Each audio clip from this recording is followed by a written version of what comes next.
Greetings to all who are watching. Today we have a very nice guest. Today we have Mr. Bartlomiej Nowak, the former president of Vistula Group of Universities, the economist. But today we are not going to talk a lot about his career and his education itself. But today, besides this, he's got a very interesting hobby, mountaineering and rock climbing. So, Mr. Bartlomiej Nowak. Pleasure to be here. Thank you for having me. Thank you. Our first question. Dear sir, please tell me and tell us how fate pushed you into mountaineering. What was the first and last road that made you seriously interested in this hobby? Let me just make one correction. It's not just a hobby, because everybody has a hobby. It's a passion. And passion is something much more. In passion, you have to trade off, and you have to exercise a lot. And passion is difficult because you are doing this at the expense of other things. So it needs compromises. So it's rather a passion. What pushed me to the mountains, when I came back from Brussels, I was working there 5 years in the European Parliament, and 2 more years I was flying back and forth, but I decided to finish my PhD. I had a lot of time. I stopped working because I needed time for a PhD, and I decided in the meantime to take the climbing course in the rocks. Then I took another climbing course in the mountains in Polish Tatra, which is very, very beautiful. I heard it. And suddenly it really approached me, and I started to climb. I started to go everywhere. I started to spend my entire free time on mountaineering, climbing, and so on. So it was just the beginning. I was already I think I was 30 at that time, so I wanted to spend all of my time in doing this. And it was a kind of fascination, because I read a lot of books about the mountains. So I really devoted myself to that area, and I decided, okay, I'm at the age in which I can still do a lot in the mountains, but it needs compromises. So I decided to skip all other activity in my free time, but just doing mountains, going to different parts of the world. I see. And it was the beginning. It was love from the first scene. Exciting in the beginning. Yes. So, yes. Okay. Good. Now excuses, you're a climber. I will say professional climber, we may call it like this. And how do you think, without what personal qualities, it's impossible to become a climber, in your opinion? Yes. It is more complicated, because I've got my professional job, and I work a lot. I'm teacher, lecturer at the Vistula Universities, but also I do a lot with European institutions in international relations area. So I'm not a professional climber. However, it happened that I'm on a level of professional climbing which really demands a lot of training, and it really pushes you towards a certain regime of being a climber. So this is really not easy to combine both of this. But what I learned over time, I feel that with the hindsight of time, I feel really better person and really better human because of climbing. I'm more patient. I think I can measure the risk and take the right decisions. I'm not afraid of risky situation. I stay calm. First of all, Yes, I stay calm in risky situation. I'm trying to solve the problem. very often when I hear here in the city, when people are quarreling, they are getting nervous about something. And it comes then to my mind, why are you getting nervous? Come on, this is not the issue of death and life. They don't know what what being nervous is. I can tell you that I can be nervous, but only by the things that are really difficult. Normally, being in the city, you don't have difficult issues. No reason for that. All issues are solvable because they are created by humans. So we can manage. And be resolved by humans. Yes. So. Therefore, I feel in this way much better. I can estimate the risk, and I'm not getting nervous by ordinary situations. And I'm also, if I want to do something, I can accept that it may take quite a lot of time, but impossible is nothing, just a matter of time. The time will pass anyway, so why to lose it? Yes. Well, as I see, it's impossible to topple you with typical problems in the city, as you said. So, how many mountain peaks do you have behind you? Maybe you can name some of them. Yes. I didn't count honestly because every peak is different and has got different qualities. So I would rather categorize the peaks into high altitude mountains.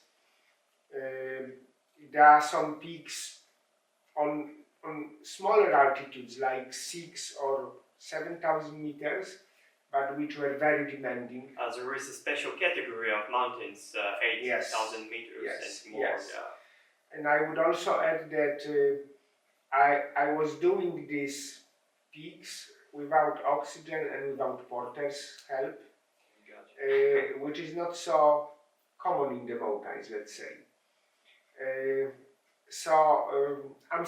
I'm not counting this. We've got one life, so I'm trying to do my best and to simply, if I have a vacation, I go to the mountains. So I'm simply enjoying this. I'm not doing this for the record. I'm not doing this to prove anything to myself. I'm simply enjoying this, not counting them. I stopped counting them.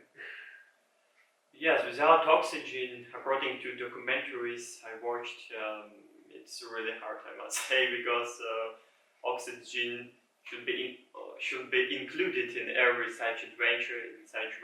When you go, especially alone, you must have oxygen. So it's even give you points, gives you a lot of points because you reach without oxygen. Okay. But let me comment on this. For me, using oxygen in the mountains is unethical. And I tell you why. What oxygen makes? Point number one, your body feels like being 2,000 meters less. Point number two, you can sleep on the altitude. For me, it is very difficult to sleep on high altitude, let's say on 7,000. Point number three, your fingers are not getting frozen because of oxygen. To clarify, it's without. It is a result of using oxygen. Your body is 2,000 meters less. Yeah. You can sleep, and your fingers are not frozen. So it is entirely different discipline. And my point is, if you cannot go so high, don't go.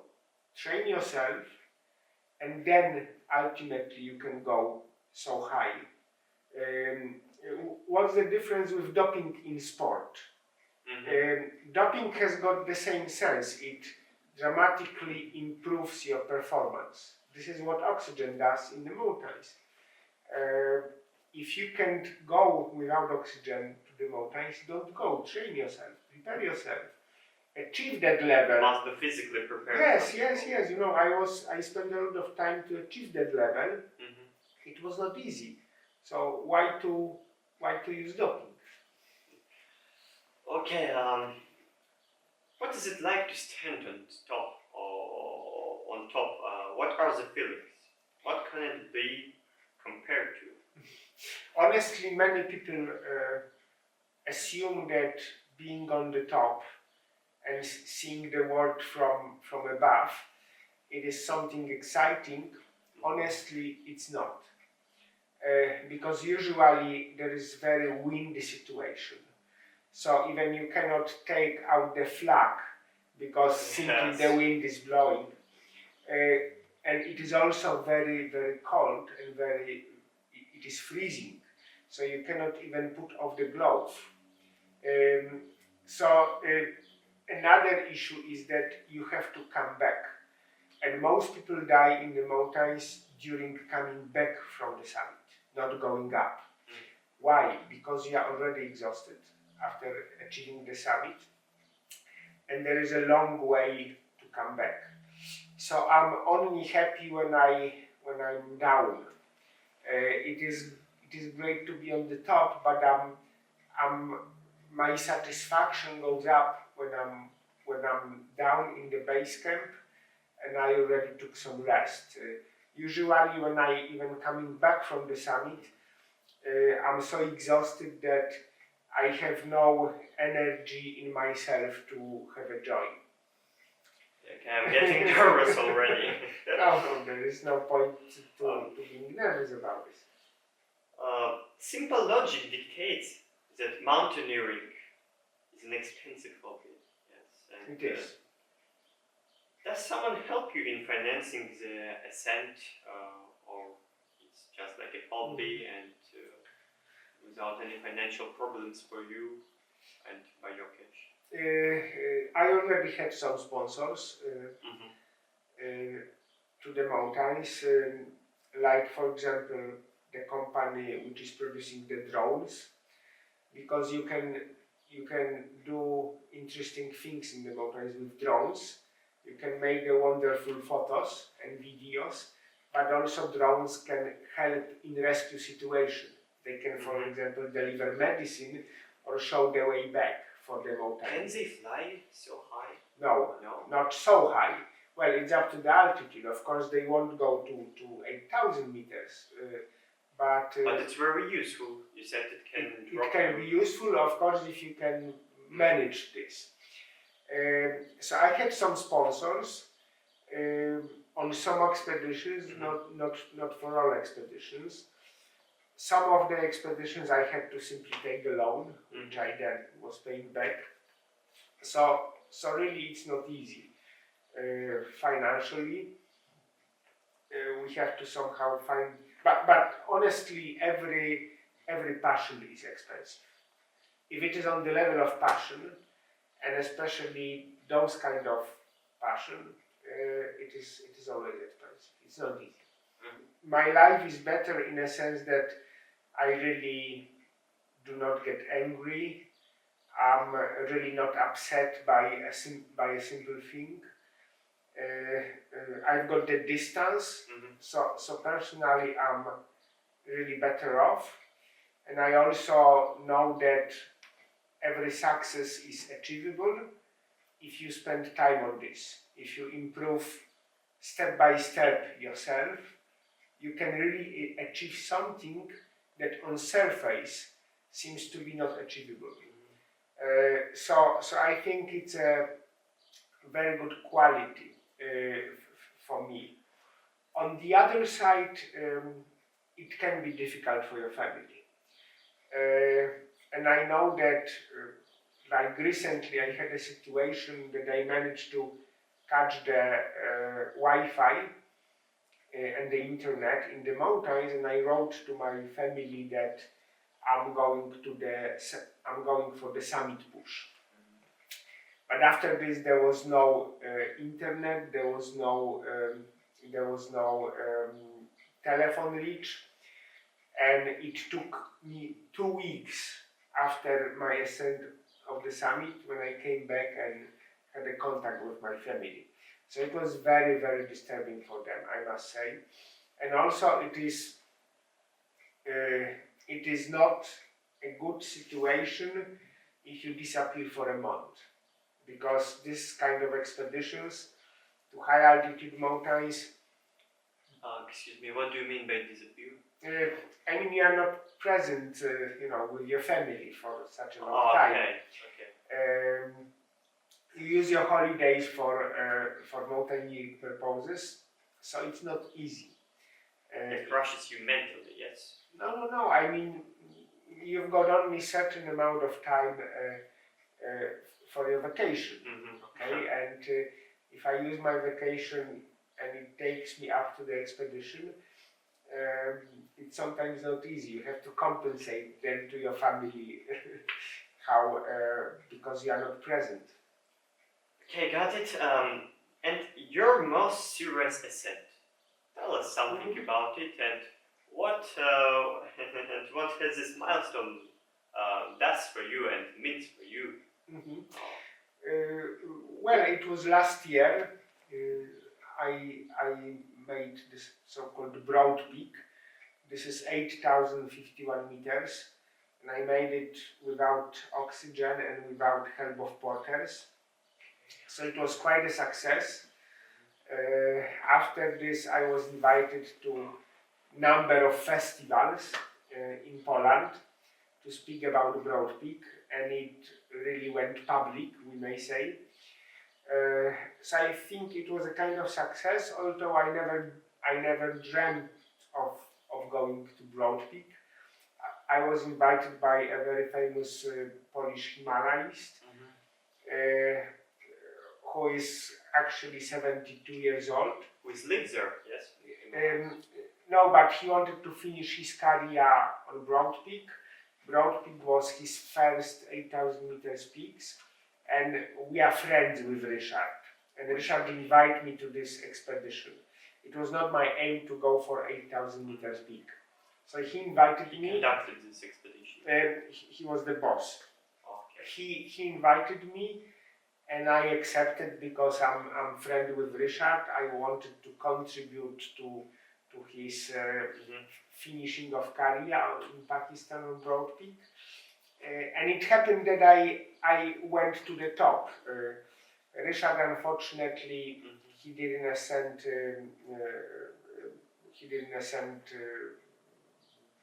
Broad Peak summit, but nevertheless, it was quite surprised to me that I did it, I must say. Yeah, I'm trying to find this on your map, and it's near China, yes? It is Pakistan. It's between Pakistan and China. It is on the border between China and Pakistan. Next to Broad Peak, you've got famous K2 summit. K2 summit. Yes. So, I know what you're talking about. Yes. So this was quite a success, and I didn't expect that it will happen that I will ascend 8,000 meters peak. You succeed, yes. Yes, in quite a good style, I must say. That was the reason why later they invited me on so many festivals. Something changed with you, with your health?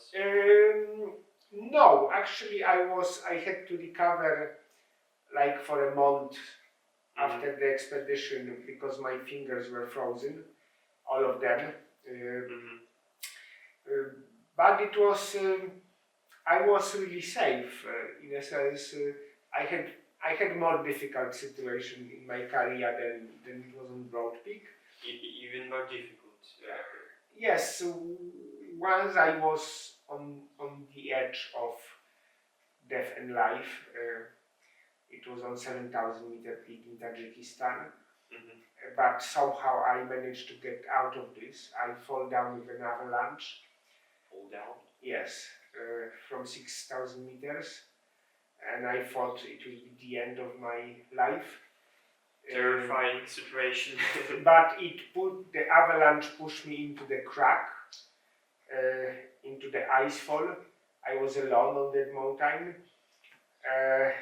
But I was very lucky. I had a big backpack which stopped me into the crack, and it became my life rescue.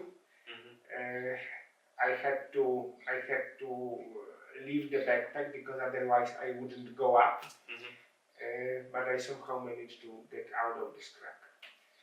And it was the only dangerous situation in the mountains which I had throughout my entire career. Yes. In other situations, I know there are dangerous situations, but I know how to manage. Risk is something natural for me, and I feel maybe not confident because you cannot be overconfident. But I know how to manage the risk. I face it many times, and this is simply part of my knowledge how to do this. Normally, 95% of people who die in the mountains, they die because they are not very conscious of risk and they are unprepared for facing the risk.